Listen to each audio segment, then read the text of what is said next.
Olá, seja bem-vindo ao podcast da história da alfabetização do Brasil.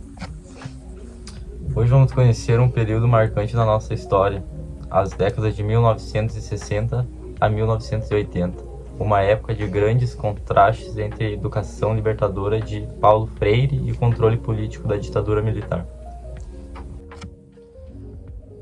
Como era o contexto histórico e educacional nesse período? Na década de 1960, o Brasil vivia um momento de transformação social e políticos. A população começou a lutar por direitos e pela participação nas decisões do país.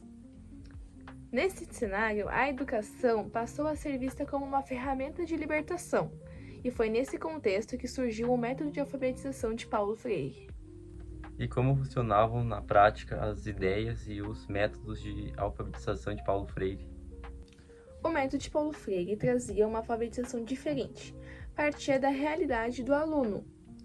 A partir das suas palavras e experiência, ele usava as chamadas palavras geradoras, que vinham do cotidiano dos estudantes, para construir uma aprendizagem de leitura e da escrita, junto com a consciência crítica para o mundo. A alfabetização, portanto, não era apenas só ler e escrever, mas era aprender a pensar e transformar na realidade. O que aconteceu com o método de Paulo Freire durante a ditadura militar? Em 1964, com o início da ditadura militar, o método de Freire foi considerado perigoso, por incentivar as pessoas ao pensamento crítico. Paulo Freire foi preso e depois exilado, e seus métodos foram proibidos. Nesse período, o governo implantou práticas mais tradicionais e controladas, baseada na memorização em cartilhas padronizadas e numa alfabetização mecânica, sem espaço para discutir a realidade social dos nossos alunos. Houve alguma política ou programa de alfabetização criado durante esse período?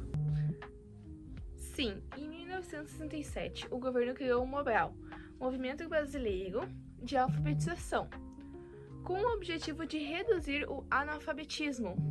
No entanto, o método era tecnicista e distante da proposta libertadora de Paulo Freire.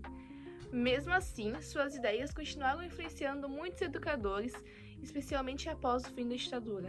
E qual a influência das ideias de Paulo Freire na educação atual? Hoje, muitas práticas de alfabetização buscam equilibrar o ensino da leitura e da escrita, com o desenvolvimento da consciência crítica e social, princípios inspirados em Paulo Freire.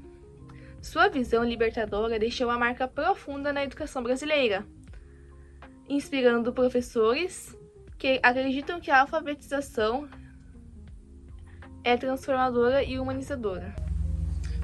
Para finalizar, como podemos resumir esse período da história da alfabetização do Brasil?